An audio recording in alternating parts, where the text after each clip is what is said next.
Aujourd'hui, on va présenter le bouturage du Senecio par Bertonicus, voilà. dont nous avions déjà précédemment fait un film pour La présenter vidéo. cette plante-là.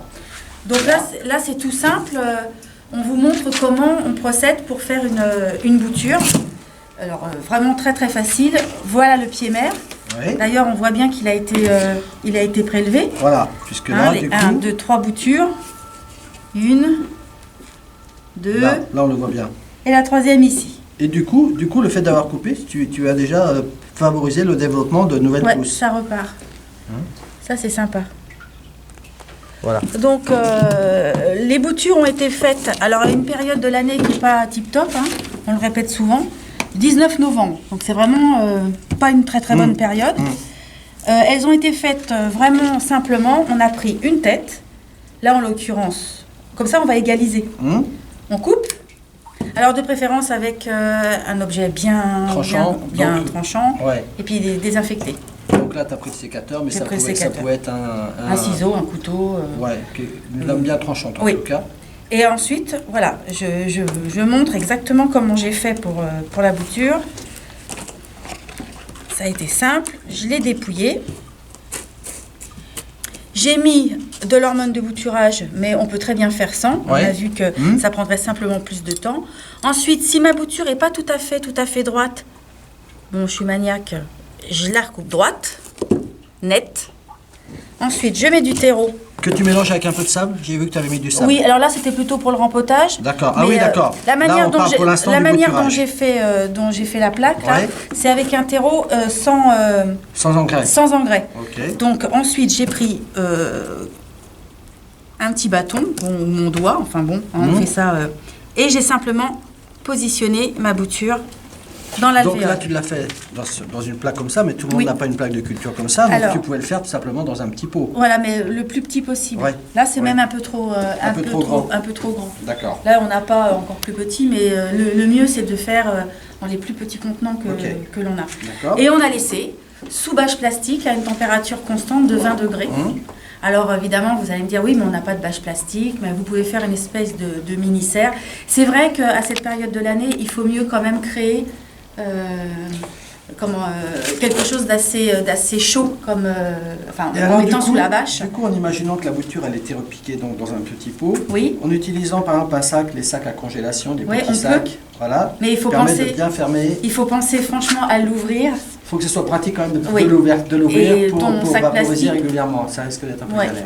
Moi, je reste toujours, tu te rappelles la vidéo qu'on avait faite sur la boîte avec les croissants? Ah bah oui, mais il faut manger des croissants. Il faut manger des croissants. Mais effectivement, ça à mon avis, c'est la mini-serre vraiment à pas cher. Ou alors ils achètent une mini-serre. Une boîte en plastique dans laquelle étaient les croissants. Bah, cette boîte-là, c'est vraiment parfaitement l'outil idéal pour pouvoir faire des bouturages comme ça à l'étouffée. Et nous, alors la manière dont on a procédé, c'est qu'on a bien humidifié le terreau avant de positionner notre bouture.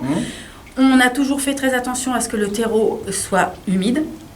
Et parce qu'au mois de novembre, on a eu quand même des belles journées, quand la température montait assez haute, on a pulvérisé notre bouture. Voilà. Mais sinon, il faut vraiment faire attention à ce que le terreau reste toujours frais. Parce que s'il a tendance à sécher... Ce qui ne veut pas dire tremper. Non. Et le système racinaire ne se fera pas. Et on a laissé faire. Et vous voyez, on est le 6 ou 7. On est le 7 janvier. Et là, on voit le système racinaire. On voit que la bouture a bien pris racine.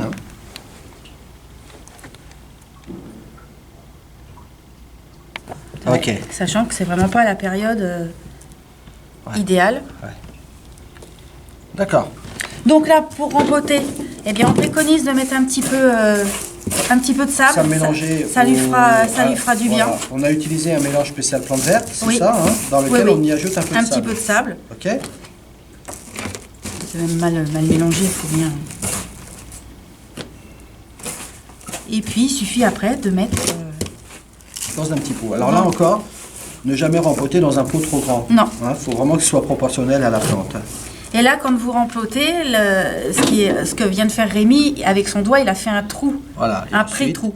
N'enfoncez jamais votre bouture qui est assez molle, directement dans la terre, sans faire un trou au préalable, parce que ça va broyer toutes les racines. Ok. Voilà. Voilà comment nous avons fait notre Barbertonicus senecio. Senecio Barbertonicus.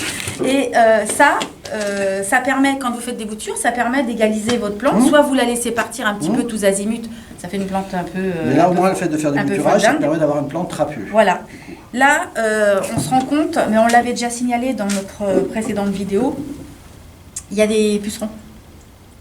Oui, c'est une plante qui est sujet aux pucerons. Oui.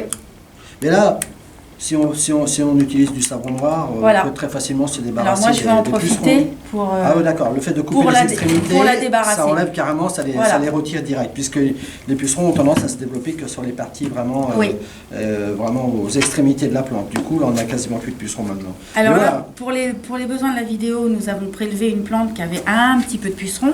On a choisi une tête qui était la moins abîmée possible, enfin la moins touchée possible. Ouais.